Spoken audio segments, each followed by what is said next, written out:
இயேசுவின் நாமத்தினாலே இந்த மாலை நேரத்திலே உங்களை அன்போடு கூட வாழ்த்துகிறேன்.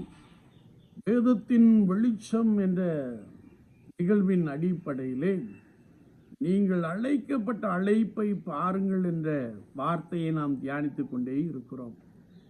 விசுவாச வாழ்க்கையிலே கர்த்தருடைய ஆவியானவர் நமக்கு எதை கொடுக்கிறாரோ அதை அவருக்கென்று கொடுக்கும்படியாய் நாம் அழைக்கப்பட்டு இருக்கிறோம். உபாகமத்தின் புஸ்தகம் 26ஆம் அதிகாரம் 1ஆம் வசனத்தை நாம் வாசிக்கின்ற போது, நீ பயிரிடும் நிலத்தின் கனிகள் எல்லாம் முதல் பலன் கர்த்தருடைய ஆலயத்திற்கு கொண்டு வர வேண்டும். விளைச்சலில் முதல் பலனை கர்த்தருடைய ஆலயத்திற்கு கொண்டு வந்து கர்த்தருக்கென்று நாம் கொடுக்க வேண்டும் என்று வேதம் சொல்லுகிறது.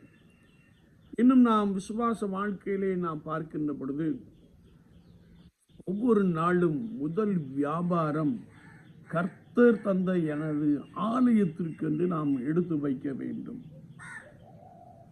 வாழ்க்கையிலே ஆண்டவர் நம்மை ஆசீர்வதிக்கின்ற பொழுது வேலை வாய்ப்புகளை கொடுக்கிறார். அப்படி நான் வேலையில் அமர்த்தப்படுகின்ற பொழுது முதல் சம்பளம் அது கர்த்தருக்கென்று கர்த்தருடைய ஆலயத்திற்கு கொண்டு வர வேண்டும் என்பதை குறித்து வேதத்தின் மூலமாக நாம் மிக தெளிவாக அறிந்து கொள்ள முடியும். அது மாத்திரமல்ல, நம்முடைய மந்தையிலே தலையீற்றில் குளுமையானவைகளை நாம் கர்த்தருக்கென்று கொடுக்க வேண்டும். 2 கொரிந்தியர் 8ஆம் அதிகாரம் 5ஆம் வசனத்திலே நாம் வாசிக்கின்ற பொழுது, நம்மையே நாம் கர்த்தருக்கென்று கொடுத்து விட வேண்டும் என்பதாக பரிசுத்த வேதாகமத்திலே மிக தெளிவாக அறிந்து கொள்ளுகிறோம்.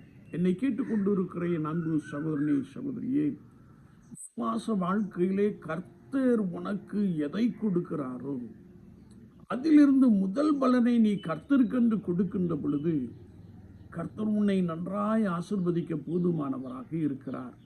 நீ கையிட்டு செய்கிற எல்லா வேலைகளையும் உனக்கு ஆசீர்வதிப்பார்.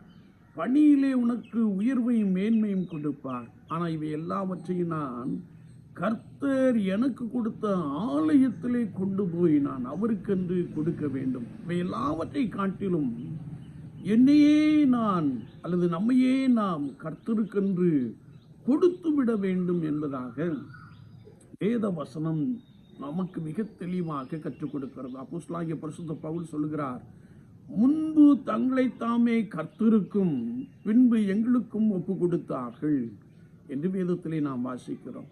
நாம் நம்மையே கர்த்தருக்கென்று அர்ப்பணித்துக் கொள்ளுகின்ற பொழுது, கர்த்தருக்கென்று நாம் கொடுத்து விடுகின்ற பொழுது, ஒவ்வொரு நாளும் அதிகாலை வேளையை நாம் கர்த்தருக்கென்று கொடுத்து விடுகின்ற பொழுது கர்த்தருடைய ஆலோசனை உங்களுக்குள்ளே வெளிப்படும்.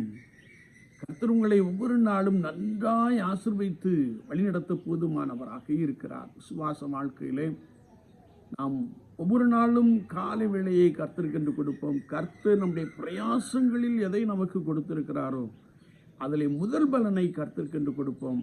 கர்த்தர் உன்னை வாளாக்காமல் தலையாக்குவார், நீ கீழாகாமல் மேலாவாய்.